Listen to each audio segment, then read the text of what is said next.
This is a blogger relations case study with baking. It's not shiny, new, or innovative, but it worked. Might be of interest to you all because it was free. The only cost was my time and $5. The relationships with the bloggers, they aren't centralized with one person within an organization. They're relationships between the organization and the bloggers, which is an issue I know some people struggle with blogger relations. And yeah, it benefited our press department, our campaigns department, and our marketing department. So we want to turn the world vegan. It's one of our objectives.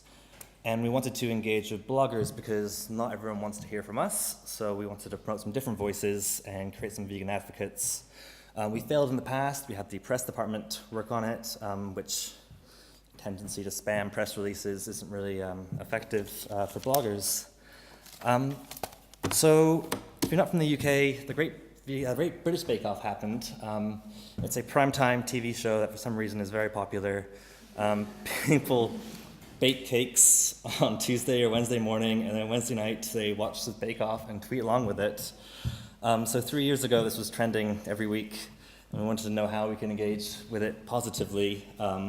So spent overnight, had someone design a little image, the Great Vegan Bake Off. I wrote up some terms and conditions for our lawyer to look over and then blogged about it. It's not a new idea. If anyone here is from Compassion, I'm sorry.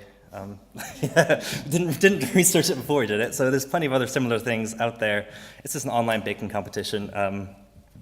The mechanics of it, really basic. Hosted on our blog, people publish their recipes on their blogs, send us the URL via email. We then pick the finalists, publish lists of the finalists, and then let the public vote for the winner. We used an embedded Engaging Networks widget for the vote. Last year we had, I think, 24 entries. We had thousands of votes, so it was great because it was email capture from people who weren't already in our networks, because the bloggers were directing the traffic to our site to vote for them, so it was their friends and family. And we had over 20,000 page views of the recipes on our blog, so it was quite interesting. And press. Local press for all the finalists. It was great for us because this is one of our key audiences, the readers of local press, and it really normalized vegan eating and promoted vegan cooking as something that is easy and delicious. And really highlighted some delicious recipes. We tried to roll it out internationally. Our friends at PETA Germany, they're so much cooler than us, and everything they do is awesome. So they had a really gorgeously designed website. They had a prize as well, which was neat. They had a high quality blender. They got 70 entries of really high quality recipes from bloggers, but no press interest, and their own social media didn't care, so they considered it a failure. PETA India tried as well. Something was lost in translation. They tried to pitch recipes to bloggers, and it didn't work for them. But it worked for us, and I think it worked for us because of Mary Berry. Everyone loves vegan baking, so it was that Great British Bake Off tie-in. But it also worked, I think, there's three key things why I think it was so successful for us. One was we were very transparent with the bloggers. When they entered, we told them, this is not about baking. We don't really care about your cakes. What we want to do is, promote you as a vegan advocate and help you get a message across. So we kind of let them into our secret of why we're doing this, and it was really well received. Then all the finalists, they got a call with our press officer, a bit of media training, sound bites, so we prepped them, which I think went really well. It was also an exchange. We weren't just taking from bloggers. It was, we gave them press attention for their blogs, little things like a little badge made that displayed on their sidebar of their blogs, so people are very proud to display that, and bloggers love traffic, so we sent them lots of traffic, and people love that. And then we also evolved with their needs as well. So the first year we didn't do press on this. Didn't think it was it was just a quick thing to talk about on Twitter. But one of the finalists did her own press, and then, hey, that's a great idea. We did press as well. So definitely listened to what they want. And after the first year, we talked to a lot of the bloggers how they thought it went, shared a lot of the ideas for next year. They turned down a lot of my ideas. I wanted to have a tea party, but no one was interested. And some of their ideas, like originally we had it voting in the comments, and the votes so we can publicly see who was voting for who. They didn't like that, so we changed.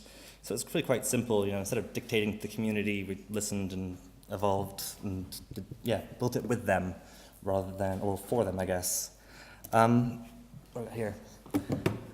Yeah, so the contest was this way to the introduction, but the relationships kind of, it's a year-round thing to build these relationships.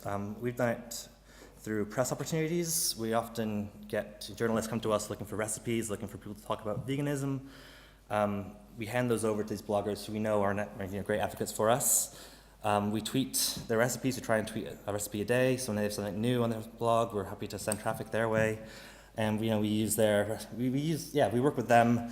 We're using some of their recipes in our print publications. And yeah, it's just I email them every quarter, every 3 months, just a little check-in, say how you doing, update on our recent campaigns.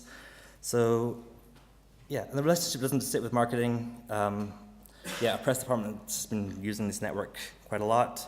Our campaigns department have also been working with them to promote veganism, which is great. We learned, kind of really obvious looking back at it, but beyond, unlike the press, it's much more of a human relationship. These are people, and people want to have conversations with you. Bloggers have come and asked for help with their dissertations. We've done press workshops for a blogger who wanted some help.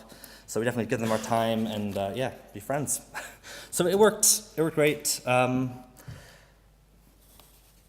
In 2012, we didn't really have any blogger friends, and now every most vegan bloggers in the UK that make quality content are friends of ours. So it's been really successful. 2015, I'm not sure what's going to happen this year. I'm already speaking to all the vegan bloggers, so we might try and reach out to some non-vegan bloggers. So we'll see how that goes, and maybe we'll fail again, but be back maybe next year and tell you about it. Thanks.